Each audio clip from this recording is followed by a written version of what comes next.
The Whitmore estate sat on 14 acres in Greenwich, Connecticut, the kind of land that didn't get bought so much as inherited, passed down through generations like a name or a grudge. The main house was Georgian colonial, all white columns and symmetrical windows, lit from the outside by tasteful uplighting that made it glow like something out of a magazine spread.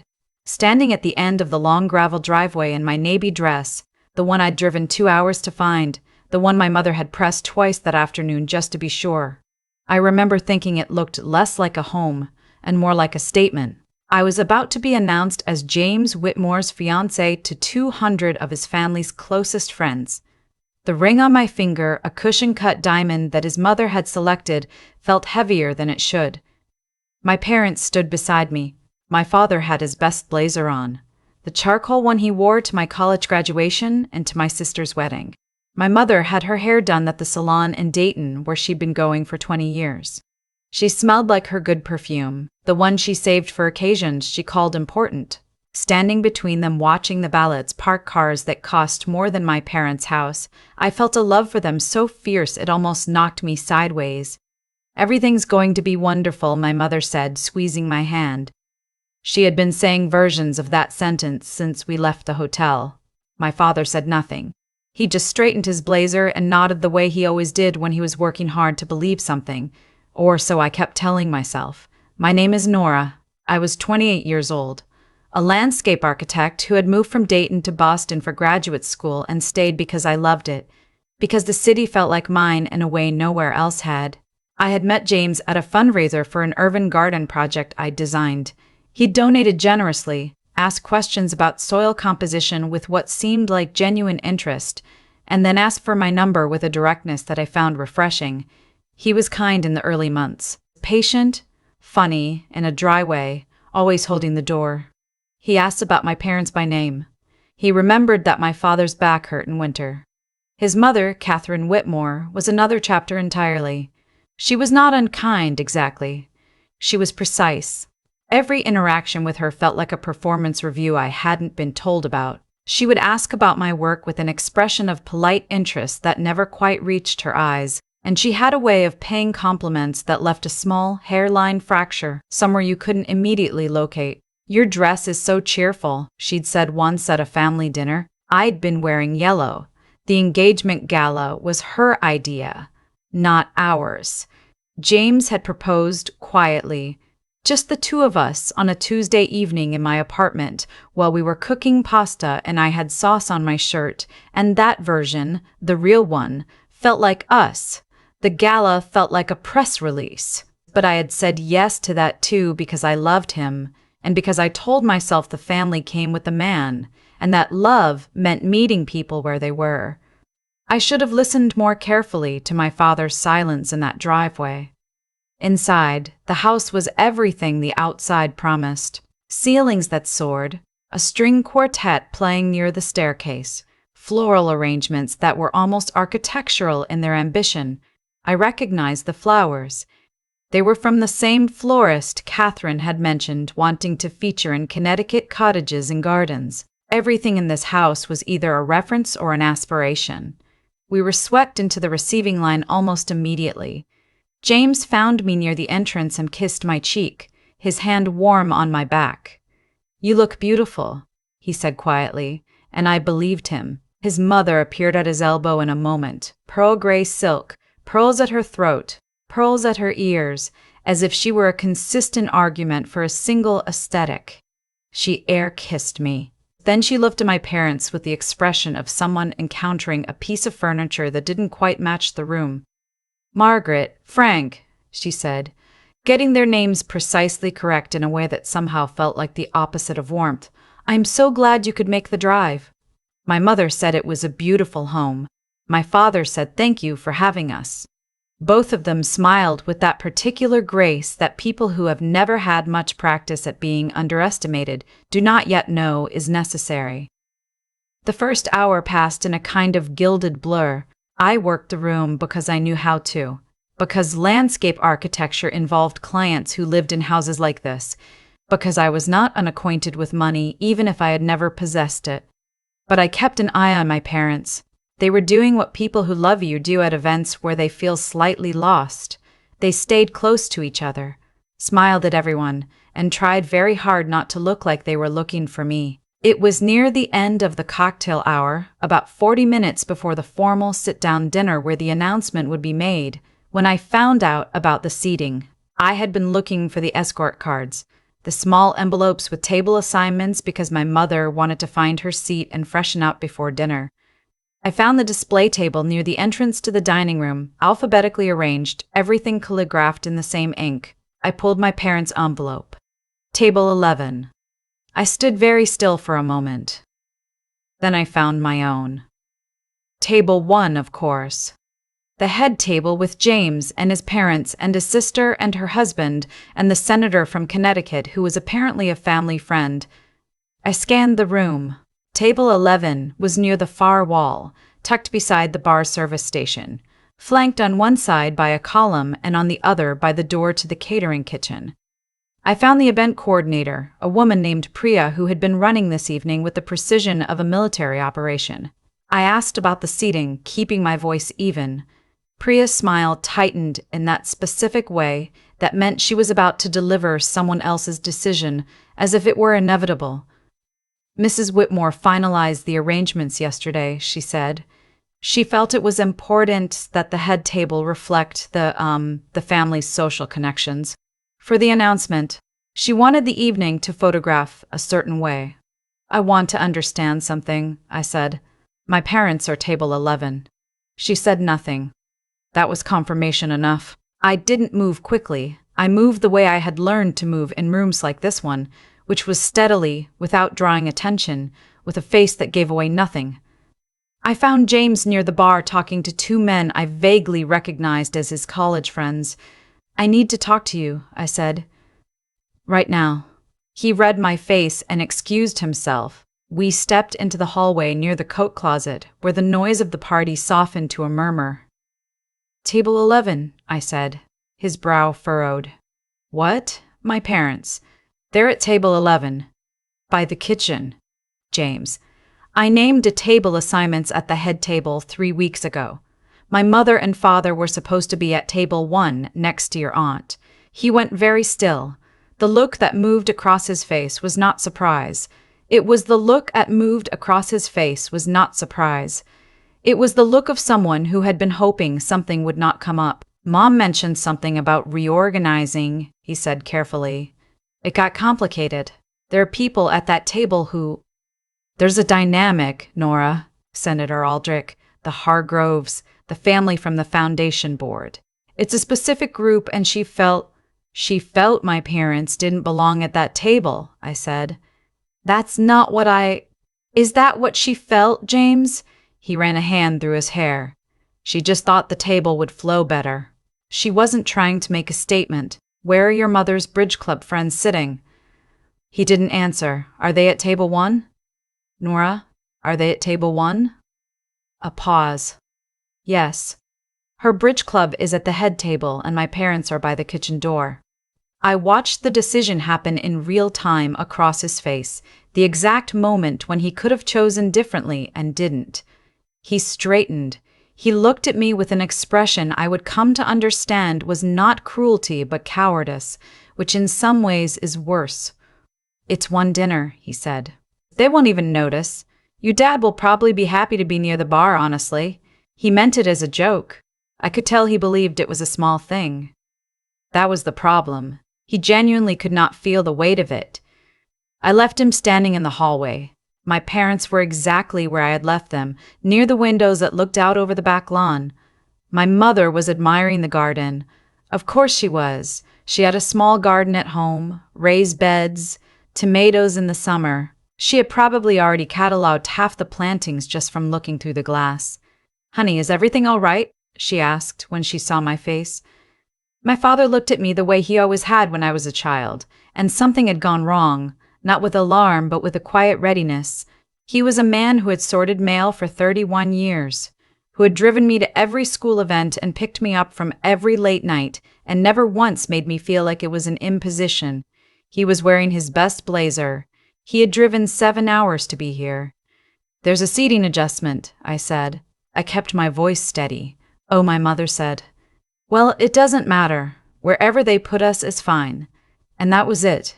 That was the thing that broke something loose in my chest. The immediate reflexive accommodation.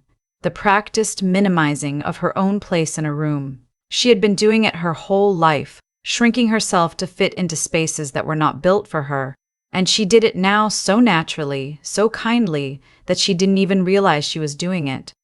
My father said nothing. He just looked at me, and in his eyes I saw something he would never say out loud. He saw it too. He understood exactly what Table 11 meant, and he was going to be gracious about it anyway, because that was what he did, and that grace, that specific, undeserved, dignified grace, was the most devastating thing I had ever witnessed. Something crystallized in me then. Not anger, exactly. Clarity. I told my parents to stay put. I excused myself, walked through the party to the edge of the dining room, and stood there for a moment, looking at table 1, the flowers, the crystal, the linen, the senator's place card, Catherine Whitmore's bridge club and their good jewelry. And then I looked at the string quartet near the far wall, and I thought about every silent accommodation I had made in the past 18 months, and I made a decision. Priya was near the entrance. I asked her where the microphone for the announcement would be set up. She pointed to a small podium near the fireplace at the head of the dining room, where dinner guests would be moving in approximately 12 minutes. I asked to borrow it for a moment. She looked uncertain. "Mrs. Whitmore usually." "I know," I said. "Priya, I need to borrow it. Please." Something in my face communicated that this was not a negotiable request. She nodded slowly. I walked to my parents and brought them with me to the entrance of the dining room, where the crowd was beginning to migrate from cocktails toward dinner. I found my best friend, Diane, and asked her to stay close to my parents. Diane had been my roommate in graduate school and was now an attorney in Boston. She took one look at my expression and understood, without being told, that she was on standby. James appeared at my elbow. "Nora, Priya said you asked for the—" "I need 5 minutes," I said. "Just 5. He looked at me, then at my parents, then back at me. Something in his face wavered between his mother and me in a way I had seen before, but never this clearly. I watched him choose. "Let's just get through dinner," he said quietly. "Then we can sort it out." "Right," I said. The guests were filing in. Catherine was already at the head table, directing people to their seats with the gracious authority of a woman who had been running rooms like this her entire adult life. She was in her element. The whole evening was her element. It had always been her element. The engagement, the announcement, the narrative of her son's future. I was a casting decision she had not entirely approved. I walked to the podium. I don't remember picking up the microphone. I remember the weight of it, and the sound of the room quieting, that specific hush that falls when someone does something unexpected in a formal setting, when the choreography breaks, and the guests look up from their plates and their conversations to recalibrate. I remember finding my parents' faces near the back of the room, just inside the dining room door, my mother's hand on my father's arm. "Thank you all so much for being here," I said, and my voice came out steady. I was surprised by that. This evening is meant to celebrate something, and I want to take a moment to tell you what I think that something is. I was aware of James at the edge of my vision, gone still. I was aware of Catherine at the head table, her expression shifting through confusion toward warning. I have spent the last year and a half learning what the Whitmore family values, I said. And I mean that sincerely. I've been watching and listening. I know what table you sit at matters. I know what your name is worth in certain zip codes. I know which flowers are appropriate for which kind of gathering and which guests photograph well near the senator. A ripple of uncertain laughter moved through the room. Then it quieted again, because there was something in my voice that people could hear. Something that wasn't a toast. What I didn't fully understand until tonight, I continued, is what doesn't matter.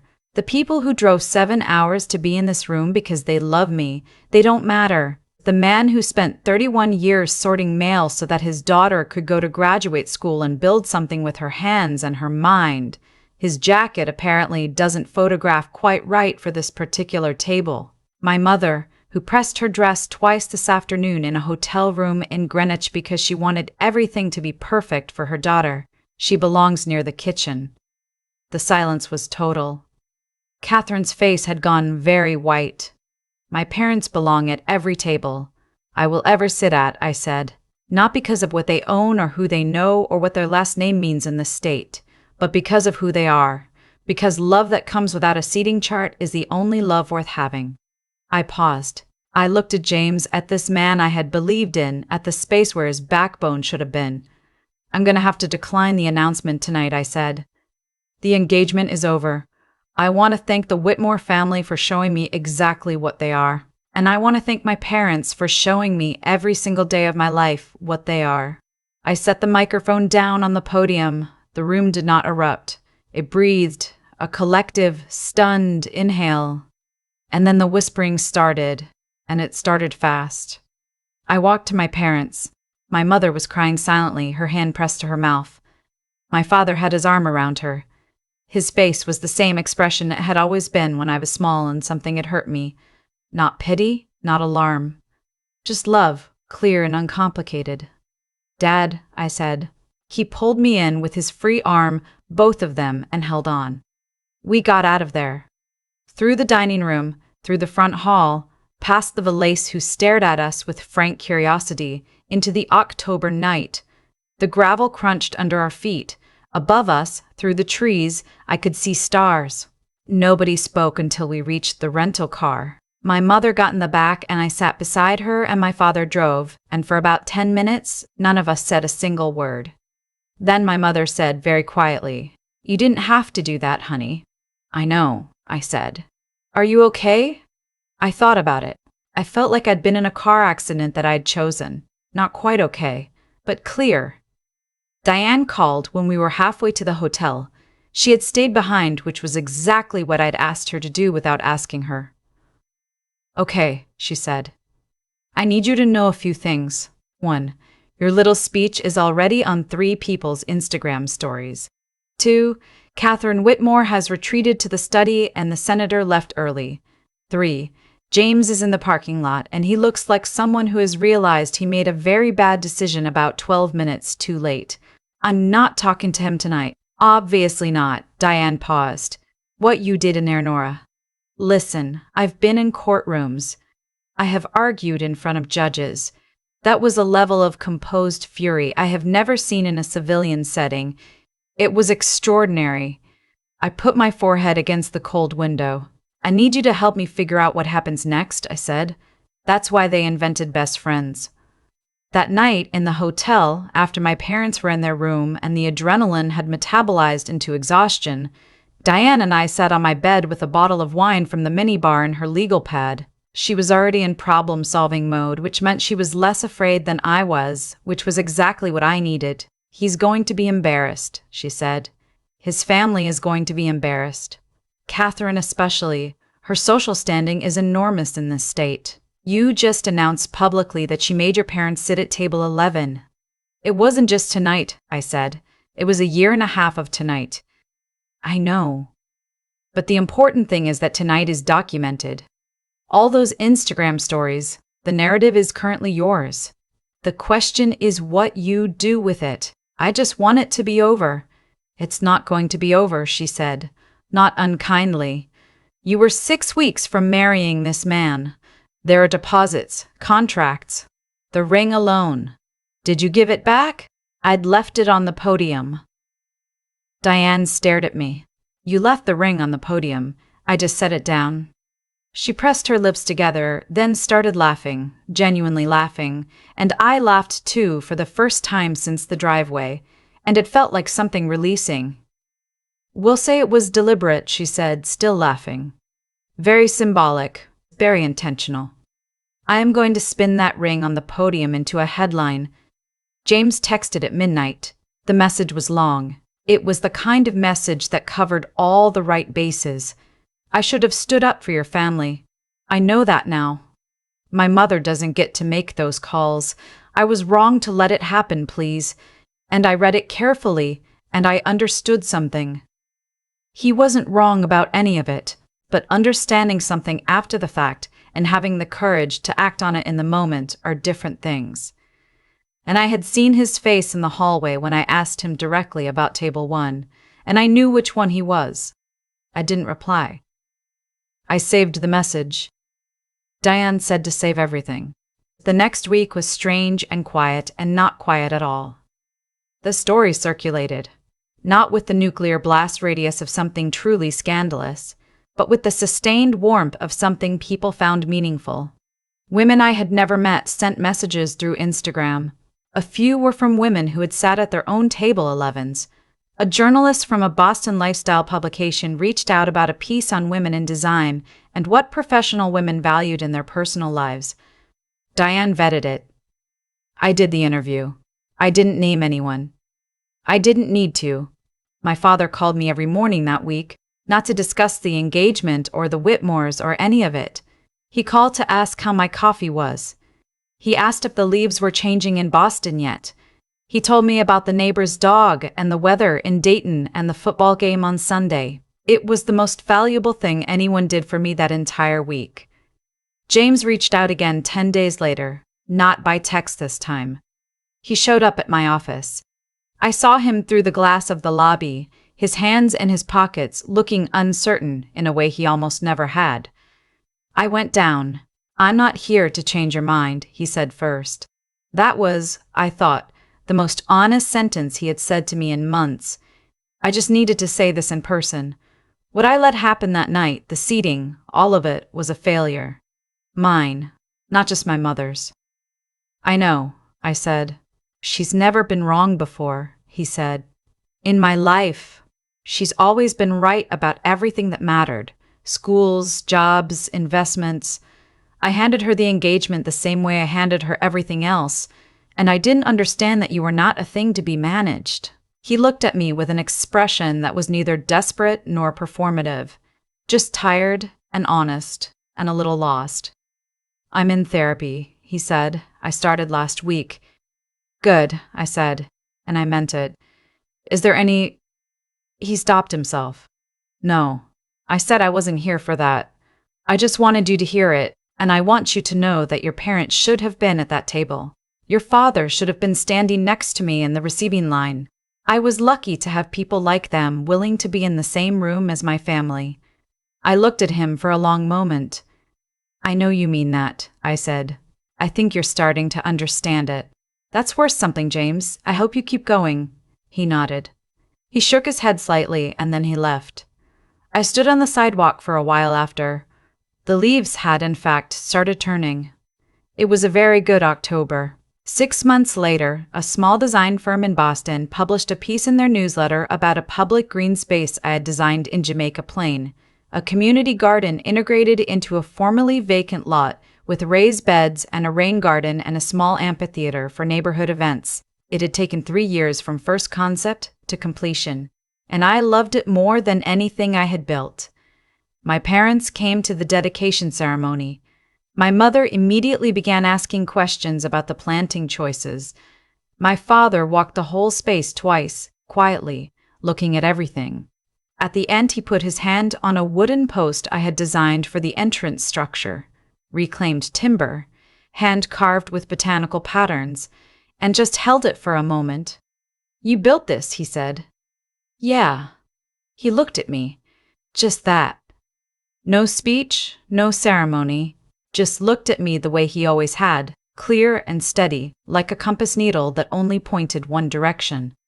On the drive home, my mother asked if I was seeing anyone. I was actually a landscape historian named Ben I, had met at a conference in March, who wore a rain jacket everywhere and had strong opinions about grasses and a laugh that surprised me every time. He had grown up in rural Michigan, the son of a hardware store owner and an elementary school librarian. My mother would love him. Not yet, I said. But maybe soon. My mother nodded. She looked satisfied. The world was oriented correctly. That evening, I sat at my kitchen table with a glass of wine and my sketchbook and the city doing what cities did outside my window, and I thought about the Whitmore estate. The white columns, the uplighting, the table 11 that had held a place card with my mother's name on it. I thought about Catherine in her pearl gray silk, and I thought about what Diane had told me a few weeks ago. That Catherine Whitmore's name was conspicuously absent from the organizing committee of the Greenwich Historical Society's Autumn Gala, a position she had held for 11 years. That certain people in certain circles had quietly recategorized her, not as a villain, simply as a woman who had shown poor judgment in a very visible way. That the senator had declined to attend the Whitmore Foundation dinner in the spring. Social capital, it turns out, is only as stable as the last decision you made with it. I didn't feel triumphant about it. What I felt was something quieter than that. A settling. My father had pressed his blazer for that evening. He had driven 7 hours. He had stood at the end of a gravel driveway with my mother and made himself ready for a room that had already decided he didn't belong. And then he had held me in a parking lot with the same hands that had loaded mail for 3 decades, and he had said nothing because he didn't need to. That was table 1. It had always been table 1. I turned to a new page in my sketchbook. I started drawing. Nothing in particular, just shapes. The outline of a garden. The line of a horizon. The form of something beginning. The ring was gone. The gravel driveway was gone. The white columns were gone. And I was still here at my own table in my own city with my own hands, building whatever came next. I could not wait to see what it was.